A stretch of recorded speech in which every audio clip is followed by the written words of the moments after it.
Whoa, what's going on, people? You're now tuned into a brand new episode of Locker Room Sports Talk Media. This your boy Q, aka Itch. Y'all know where to find me at on social media, Facebook, Instagram, all that other good stuff. But I want to get straight into this good content. You heard me? So, as y'all know, yesterday I released a brand new video about Kyrie Irving and his absence from the Brooklyn Nets and how it might affect his future and the team's future. And I want to say maybe 45 minutes to an hour after I released that video, there was a bombshell in the NBA. The Brooklyn Nets laid up there and they traded for James Harden, the All NBA player, former MVP, who was currently disgruntled playing with the Houston Rockets. I was actually on the verge of making a separate video about the comments he made after his last game with the Rockets, but news of the trade caught wind. Well, not caught wind, but news of the trade, hit the airwaves, and I kind of thought it was senseless to, release that video. I finished working on it, so I wanted to jump straight into this. So, the Nets, they traded away. It was a 3-team trade between the Nets, the Rockets, and the Cleveland Cavaliers. And if I got everything correct, the Nets traded away Karis LeVert, Jared Allen, Taurean Prince, and they traded 4 first-round picks for the next 4 years and a couple of pick swaps over. They sent some to Houston, and Houston sent James Harden to Brooklyn, and Cleveland got involved some kind of way. They got a couple of players here and there, but make a long story short, we have the newest incarnation of a big three, and it's going to be in Brooklyn. Of course, you got James Harden joining the Nets with Kyrie Irving, and of course, my favorite player, Kevin Durant. And I want to say after the news of the trade broke, the Nets became, I want to say, a plus 125 favorite to come out the Eastern Conference. A lot of people been, I don't want to say overreacting, but the reaction to the news has been like really swift. And for me personally, I feel like, I'm a bit biased towards the Nets because y'all know I always say, wherever Kevin Durant goes, that's what I'm a fan of. So of course, I like the Nets as long as Kevin Durant there. But, with this current dynamic is going to be real interesting. First of all, you got Kyrie Irving who's still dealing with whatever he's dealing with. Officially, he's still away from the team, but the GM, he said that he's spoken to Kyrie, and Kyrie is excited to get back to the team, but you also have to deal with him having to, be investigated by the NBA with that whole going to a sister party without no mask on, whatever the case is. So it might be upwards of 2 weeks before he's able to join the team. Additionally, James Harden should be getting into Brooklyn tonight. He got to pass a physical, but aside from that, every other player who was involved in that trade has to pass a physical with their current team. So I would say you might be looking at a timeline of upwards of 2 weeks before you even see these 3 players play together. And then once they get on the court, that's going to be my main concern. Of course, you think about 3 all NBA caliber players, Kevin Durant, Kyrie Irving, James Harden, those 3 dudes can put the ball in the hoop at any given time, and all 3 of them dudes can take over the game at any given moment. But I want to say with this trade, I have 2 principal concerns. My first concern is going to be like the dynamic and the chemistry, mostly between Kyrie Irving and James Harden.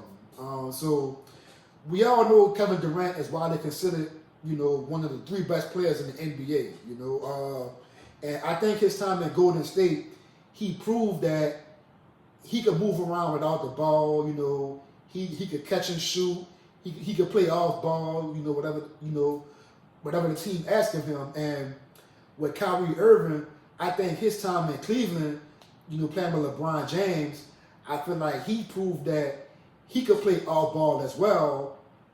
And when you have those 2 guys together, so far, it's meshed pretty well. But when you add James Harden to that dynamic, you can look at James Harden's assist numbers from like the past 2 years, and he racked up assists, but James Harden is widely considered as a ball stopping type player. Like, he's a ball dominant player. So to see him mesh with Kyrie and KD, I'm really interested to see how that's gonna play out. If that's ever a situation where the game is on the line or something like that, I would want to see how he would react to potentially have to give the ball up to one of those other guys. If he feels like, man, look, I'm a former MVP myself. Like, I could go out here and win this game. I could go up here and jack up, 15, 16 shots in a row. Well, not in a row, but I could jack up, 15, 16 shots in a matter of 2 quarters or whatever the case is. So, for one, that's going to be interesting to see. For two, I feel like Brooklyn gave up a hell of a lot to get these two people, to get James Harden.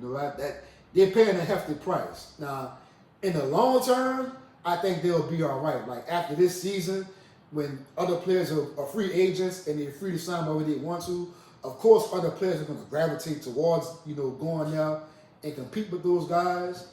But in the short term, I'm not sure it's going to work out. Like, of course, they're going to make the playoffs. They're going to probably make a deep run, but I'm not sure they're going to get out the Eastern Conference. And again, I hope I'm wrong, but just me looking at this dynamic, and they don't really have that much of a bench presence. They don't have that much of a defensive presence, and we all know when you get in the playoffs, you need defense. You just can't rely on outscoring people night in and night out once you get in the playoffs, because shit get real. Like, niggas go to playing defense in different zones and coming up with different strategies to stop certain players and whatnot. So, and we all know James Harden's MO in the playoffs. Like, he disappeared in the most opportune moments, and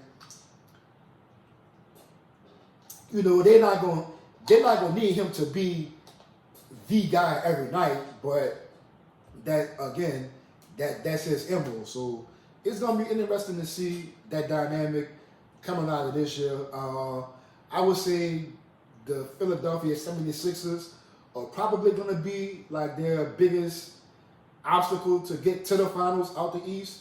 Maybe the Boston Celtics as well. But even if they do make it to the finals, they're gonna have to probably face the Lakers or potentially the Clippers or somebody else.